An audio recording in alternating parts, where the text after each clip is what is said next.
Glenn Youngkin, to his credit, is talking about it. He's the governor of Virginia.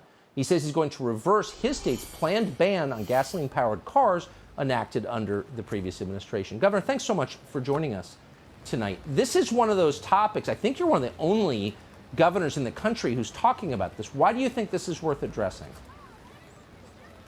Well, first of all, Tucker, it's great to be with you. And when Virginians elected me governor last year, they wanted to put a stop to an effort from the previous Democratic-led administration to turn Virginia into California. Well, little did they know that they had signed legislation and tied Virginia to decisions that are going to be made in California. So not only did they pick a state that has demonstrated it has no idea how to run itself, to tie itself to, but they abdicated their responsibility to serve Virginians. And so we find ourselves today with this ludicrous law that Virginia has to follow California's laws. And so we're going to go to work and stop this, because Virginians should be making decisions for Virginians. And that's why I was elected governor last year, to stop a government that was very comfortable telling people what to do all the time and forgetting that we're here, in fact, to make our own decisions. Freedom, in fact, matters in Virginia. That's why parents make decisions about whether kids wear masks today.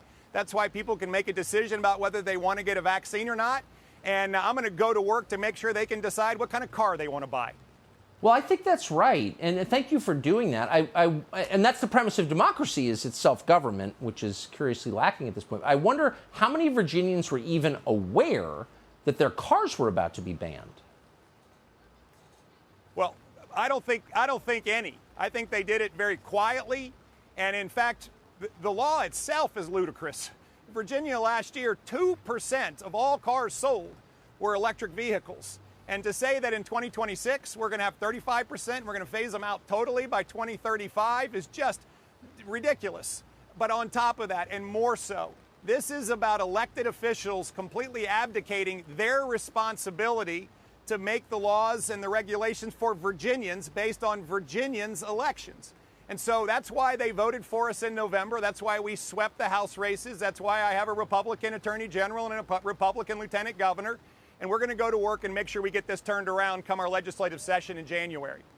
So I don't know if you can see a return monitor where you are, but I want to put a video on the screen of charging stations in California that appear to have been completely taken over by tent cities of vagrants living in front of them. There's this weird syndrome, I'm sure you see it among your fellow governors, where the basics fall apart. You can't have air conditioning in August, and there's some guy smoking meth on your front steps, but we're going to save the climate? What is that weird impulse? Well, I think it is a complete disassociation with what real people are worried about. What Virginians and Americans are worried about is inflation and schools and a solid education. And oh, by the way, parents being listened to and safety in their communities. And yet, here we had the Virginia legislature under Democrat rule last year forget that they work for Virginians and tie it to California. Next thing you know, they would want to tie us to their homeless laws or their tax laws, which is why everybody is leaving California.